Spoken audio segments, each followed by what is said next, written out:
Well. Welcome to Season 2. By the way, I want to give a special shout out to Kevin Pike, who made this beautiful tune, this backdrop tune called Talk Show. You can find it on Apple. Just type in podcast music and you'll see that beautiful, lovely tune in there if you want to use it for your episodes or intros. But I'm telling you, we got a lot of things to cover, a lot of things to talk about. Unfortunately, it's gonna be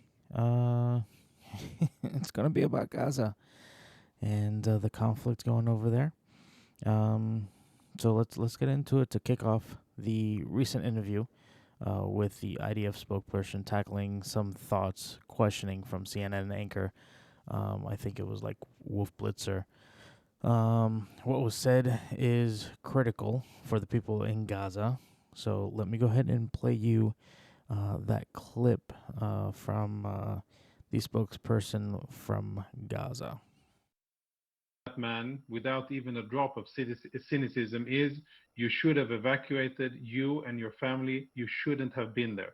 That doesn't mean that we wanted to kill anybody. It just means that when we warned Palestinians 2 weeks ago to evacuate that specific area because there was going to be major combat operations, they should have heeded the warning and they should have left. Now, my only issue with that is he's saying they should have heeded the warning, they should have left. And then he went on to say that for the people who haven't left, they are part of Hamas. Okay, first of all, that's unfair, completely unfair to say whatsoever. Number one. Number two, a lot of these people do not, and I can't stress this enough, they do not have the means and the transportation to get to where they need to go. So that's like me asking you, hey, you need to come to work. But hey, I don't have no transportation. If you haven't been out there or recently watched the news, you would know by now. Not a lot of people have cars. It's not like they have like buses lined up for people to load up on, which would probably be an ingenious idea, but also it would probably be a target for Hamas to, hey, free ride, don't worry, we're just getting started. There is a wealth of information to uncover, so stick around. It's going to be about a 30-minute show, maybe less, maybe more, depending if I keep on running my mouth today. But we're just scratching the surface, so stay tuned. And I hope you guys are enjoying yourself and enjoying wherever you're listening to, by the way. And if I haven't said this already, I really, really, really missed you guys. Now, let's dive in deeper into the Gaza conflict. The IDF claims they are targeting specific spots in neighborhoods, steering away from refugee camps. But here's the twist. More innocent lives are getting caught in the crossfire. There are buzz about Hamas using ambulances to steer away from Gaza and the IDF military. Why stick with airstrikes when forces could offer more precise solution if they use ground troops? We're eager to hear your thoughts, so share us your opinion in the comments as we navigate through this together. Now, let's turn our attention to the IDF's perspective. They are on a mission to clear the air and emphasizing that the area labeled a quote-unquote refugee camp is just an everyday resident neighborhood, no tents, just regular homes where people led their lives in Gaza. Let me put it more in perspective, and I've heard this from a bunch of news outlets, CNN, Fox, so on and so forth, saying refugee camps, refugee camps, refugee camps. I'm sorry. But to me, a refugee camp is like going to Africa and seeing an actual refugee camp, or going to Cuba, back when Fidel was reigning supreme over in Cuba. You had refugee camps there. Or hell, even, let's go further. Let's go to Iraq. Iraq has plenty of refugee camps. You get the point. Tents galore. Gaza has no tent. They have human lives that are being destroyed by Israel because someone's being trigger happy. That's my perspective. We're going to get into that more here in a little bit. But my thing is the area that's being bombed is not a refugee camp. We're going to dive into that here more in a second. Okay, so I was doing some research and I came across this just mind-blowing number, okay? Now, all this took place on October 7th, I believe, which was the Supernova Music Festival, okay? When Hamas hit the music festival, and the numbers could be wrong, and I could be wrong, and if I am, I apologize in advance, but the death toll at that festival was 260 bodies at the music festival, okay? Now, let that sink in for a minute. 260 bodies versus the death toll in Gaza, which is surplus probably more than 1,100, is what's reported by CNN. So let that sink in for a good solitary minute. Now, if you remember me talking about earlier how CNN and the other news outlets were stating that it's a refugee camp, right? This is what the news media is shooting and spewing at the IDF, which, by the way, I want to commend the IDF for this time. The patience that they have with the, American news media and pretty much the media all over the world calling this a refugee when they have stated that it is not a refugee camp. We're going to shift our lenses to the media landscape. It's not just CNN, it's a multitude of news outlets echoing refugee camp. Even the forces of the IDF are unwavering sentencing and consistent narrative shapes and demands that it is not a refugee camp. How do you perceive the media's role in influencing the understanding of global events? I want to hear your feedback on that portion. Do you consider where they're hitting a refugee camp? I don't.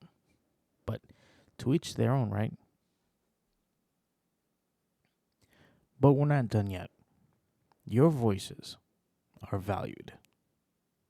You as listeners are the heartbeat of this discussion. What's your take on the media's portrayal? And how do you envision a more accurate Gaza? Drop your thoughts in the comments or shoot us a message. This is your opportunity to actively contribute to the ongoing conversation, and it will liven up, this conversation. I actually encourage good, healthy conversation. So if you want to leave your comments down below. By the way, I didn't get a chance to specify this because I've been so caught up in what's been going on. So I'm going to indulge me for a minute as I divert into something else. I also want to say that you can find this officially now on YouTube. I guess YouTube now has a YouTube podcasting section, so you can find this same broadcast on YouTube. Also, for those of you guys who are on YouTube, don't forget to hit the subscribe button and either thumbs up or thumbs down. Leave a comment down below, and I will read them on my next show. But also, if you guys want to listen to prior podcasts, you can. You'll find this on Apple, Spotify, anywhere you find podcasting, you'll find this show. So I want to go ahead and let you guys know the good news that we are officially now on YouTube podcast. I mean, it's typically just regular YouTube. So wherever you found this, this is where we'll be. So, so I also want to put that out there as well. Also, if you are on YouTube and you're trying to find a live feed, 24/7 live feed, I want to go ahead and give you a live feed on YouTube. It's DD Cyprus, one click. So DD capital CYPRUS, one. It's just the number, and then click. He's been putting out good coverage of the Gaza, given very informative stuff. He talks sometimes, so be aware of that. But his feeds do come out clear, great feeds, great pinpoint. He gets it from a source. I believe he has it licensed by AFP to broadcast their live feeds, so he's not stealing it from anyone. Wow, I'm not even in 30 minutes. I'm actually almost 12 minutes in, so good shit. That might not even be a full podcast, so we'll just call this like a Gaza story or a Gaza whatever. But I'm going to give you guys my 2 cents, so permit me to inject my reflection while I grapple with the IDF's steadfast reliance on airstrikes, favoring a more approach involving ground forces. Now, my background is in the Army as an infantryman, so when I talk about this, as someone who has been on the ground, who kind of knows what they're talking about. Strategically speaking, when 9/11 happened, I don't think, and I know for sure, and I could be wrong, but if memory serves me correctly, we did not go guns blazing to Iraq. And when I mean guns blazing, I don't mean like we didn't bomb the crap out of Iraq. We studied what was out there before we did anything. Now, mind you, this took months before we actually sent anything over. Okay? So, mind you, there was a mixture of ground support and air support. Okay? In Iraq, this war seems to be completely freaking different. This war is missile, missile, missile. Okay, wave 2, we'll send tanks in and ground troops, but we'll also hit them with missiles. That don't make sense to me, and it kind of bugs me just a little bit. The media must refine, okay, and I emphasize this. They have to refine the narrative in brushstrokes, particularly in those advocating for responsible journalism, okay, that aim to be more understanding, okay? Please get the facts straight. Understand that it is not, where they're at is not a refugee camp. Now, I do feel bad for the people of Gaza because they have no supplies. I feel like they're the ones that are, in a better term, they're the ones that are being attacked from both ends, from both Hamas and Israel, and it's unfair. I was listening to the news this morning, and it was saying that this girl's last words before she had passed was, "We did nothing wrong. We did nothing." So let that sink in for a little bit. Now, here on the conspiracy theory, we're not going to say, oh, World War III is coming. No, we're not going to pull the Alex Jones bullshit. I'm going to give you my 2 cents. I'm going to see what the theory is, and we're going to go from there. Because, damn it, this whole war could have been done and out with smartly. Strategically, this is what I would have done. Gathered all the intel possible. Because we got to remember, we have hostages. About 240 hostages, give or take. We have to play smart. Because the more you bomb, the more likely you are killing a hostage. Remember that. So the correct move I would have made would get all intel, as much intel as possible. Send my ground support troops. Send my infantry. And then when my infantry is pinned, if that ever comes down to it, then send, and only then, send the heavy artillery as far as air support. Because the more you send your air support, the more lives you are killing. Innocent lives, babies, elders. You are now becoming the murderer. Now, I'm not taking sides. I'm not taking the side of Gaza and Palestine or Hamas. I'm not taking the side of Israel. I think they're both equally fucked, in the lack of a better term. But at the same time, I'm not going to sit here and say that what IDF is doing is right, because it's not. It's not. There's a smarter way of doing things. What they're doing is not smart at all. It is plain stupid. All right, enough of my banter, because we are now 18 minutes in now. So as we close this show, we'll probably do it here 10 minutes early, but as we close the show today, as we transition our 30 minutes episode, I hope you had enjoyed yourself as we embarked on this comprehensive journey into the hearts of a misunderstood narrative, if you will. We've just scratched the surface, and there's a wealthy amount of information waiting to be uncovered.